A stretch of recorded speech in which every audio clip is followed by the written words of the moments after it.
سلامونه او احترامات می قبول کړئ دوستانو. په یو نوې ویډیو کې درته ښه راغلاست وایم. یو وخت یو استاد خپلو شاګردانو ته د عقیدې درس ورکوه او د لا اله الا الله په اړه معلومات او تشریحات ورکول. دې استاد له پیشوګانو او مرغانو سره مینه لرله. یوه ورځ یو شاګرد توتي ورته راوړ. د وخت په تېرېدلو سره د استاد مینه له توتي سره زیاته شوه. ان د درس په مهال به یې هم ځان سره راوړو او تر دې پورې چې توتي د لا اله الا الله کلمه ډیره په خوند زده کړه او شپه ورځ به یې دا کلمه ویله.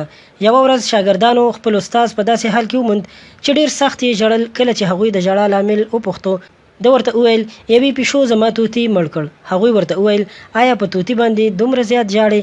که غواړې موږ به همدا اوس تر هغه ښه او ښایسته توتي درته راوړو.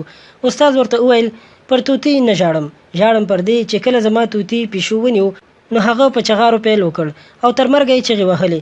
زما د توتي لا اله الا الله ډیره ښه زده وه او هر وخت به یې ویله هم، خو کله چې پیشو پرې حمله وکړه نو دا کلمه یې هیره شوه او یوازې چغې په خوله پاتې شوې، ځکه دا کلمه د یوازې په ژبه زده کړې وه او زړه ته یې نه ولوېدلې او نه د زړه له تله پرې پوهېدو.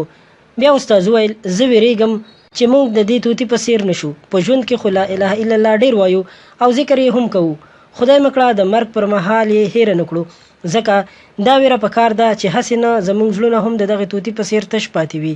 په دې سره یې شاګردانو هم په ژړا پیل وکړ. مننه دوستانو چې دا ویډیو مو تر پایه وکتله. له نور همدغسې عبرتناکو او په زړه پورې ویډیوګانو لپاره در سره زموږ چینل ضرور سبسکرایب کړئ چې زموږ د هرې نوې راتلونکې ویډیو سره تاسو ته خبر درکړل شي. تر بلې ویډیو درنه اجازت غواړم. د الله په امان.